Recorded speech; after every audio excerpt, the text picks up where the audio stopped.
When an inquirer about Zen came to a master, often, they approach a Zen master with a kind of key question. What is the fundamental principle of Buddhism?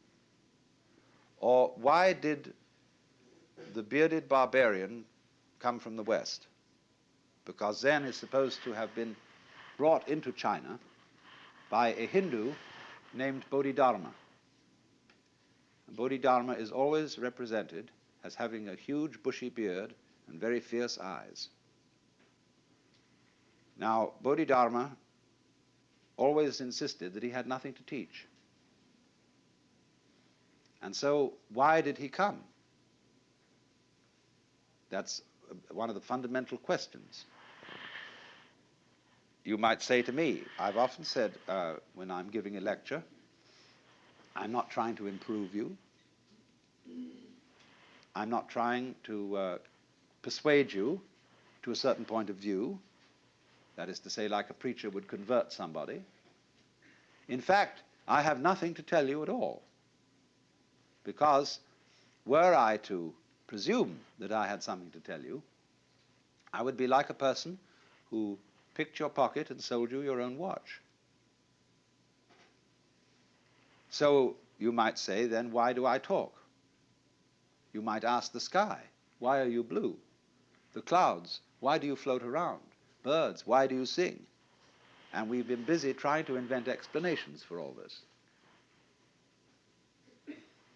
And so there's this great Zen saying. One of the old masters said, when I was a young man and knew nothing of Buddhism, mountains were mountains and waters were waters. But when I began to understand a little Buddhism, mountains were no longer mountains and waters no longer waters. In other words, when one starts scientific and philosophical inquiries, everything gets explained away in terms of its causes or other things that go with it. Or one sees that all the things in the world, what we think are separate things, are, as things, illusions. There is nothing separate. So, but he said at the end, but when I had thoroughly understood, mountains were mountains and waters are waters. So, this is what's called direct pointing.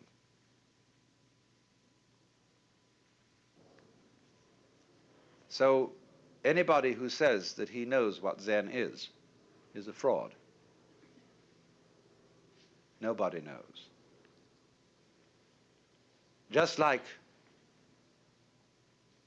you don't know who you are. All this business about your name and your accomplishments, your certificates, what your friends say about you, you know very well that's not you. But the problem to know who you are is the problem of smelling your own nose. When the great Japanese master Dogen came back from China in about the year 1200 to bring his school of Zen into Japan, they asked him, what did you learn in China? He said, the eyes are horizontal, the nose is perpendicular.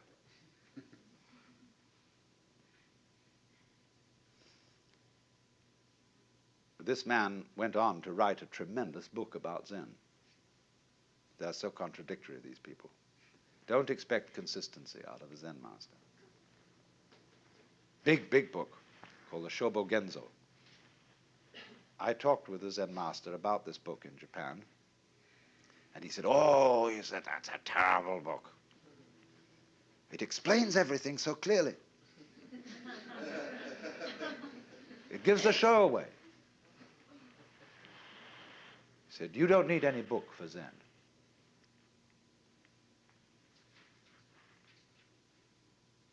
So you see, it is this kind of way of going about things, this method of Zen, that has so fascinated the West. And everybody who reads about Zen wonders if somehow You see?